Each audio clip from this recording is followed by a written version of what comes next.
help high achieving women stop chasing love and start choosing themselves, realizing that they're the prize. I'm either living Yeah. a fantasy or I'm living a fucking nightmare and I'm Right. creating it. Understanding that my dad will never be the dad I needed when I was 6 years old. Because like, okay, I'm getting abused on one side, but then he got the money on the other side of family. Like, and I've held that expectation of being an adult. Like the reality is people are going to come in and out of my life. And if I'm always holding on to some kind of anger or resentment because the relationship didn't go the way that I wanted it to, I'm going to be a miserable motherfucker. But really, it's like, I know where to go. I know how I healed, right? It doesn't Yeah. mean that. And healing is not linear. It is just like spectral because when you're healing and taking on the new identity, that old version of you wants to hang on for dear life. But Absolutely. All the like, I don't time. want you to grow. Like, we're comfortable here. We're comfortable being miserable and fucking complaining all the time. Because it's easier.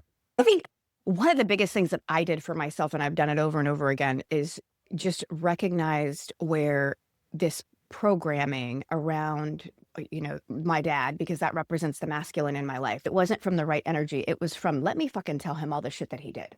They didn't have trauma support. They didn't have counseling. There wasn't push mental health type of things.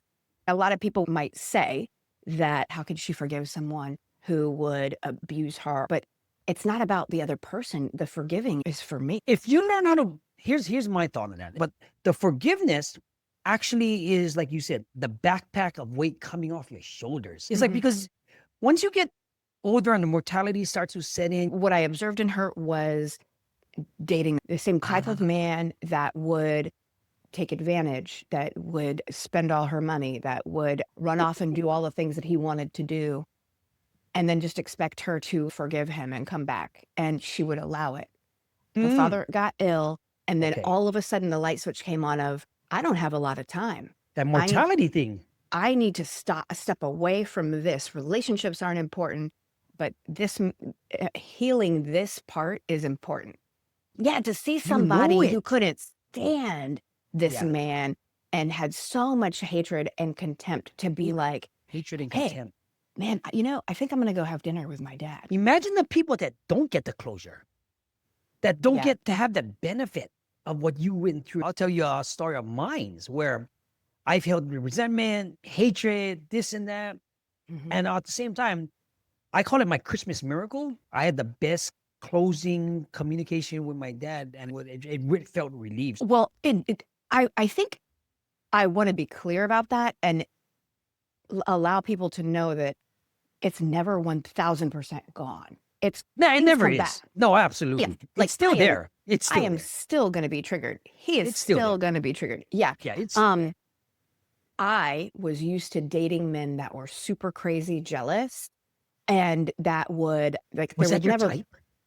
yeah, oh my God, yeah, controlling and jealous. Like that was like the type of person that I dated. Because in my mind, I thought that was love. Nothing anyone ever does is personal towards me. This is their reality that they're living. Either they've healed or they haven't. And they are creating this reality for themselves because they can only see through the lens in which they've healed.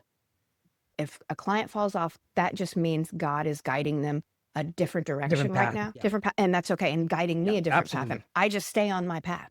That's all I'm responsible for is healing and staying on my path. And so for me, it is choosing yourself and recognizing like that you are the prize, not from an arrogant place, but No. from a place that you realize that you are absolutely valuable when it comes to relationships, not for how you can perform, not for what you can provide, Okay. for just being. Just being you. You're lighting Oh, everybody else's torch. And at the very end, you all come together and light up the nice. world. And it was like the craziest visualization that I've ever had in my life.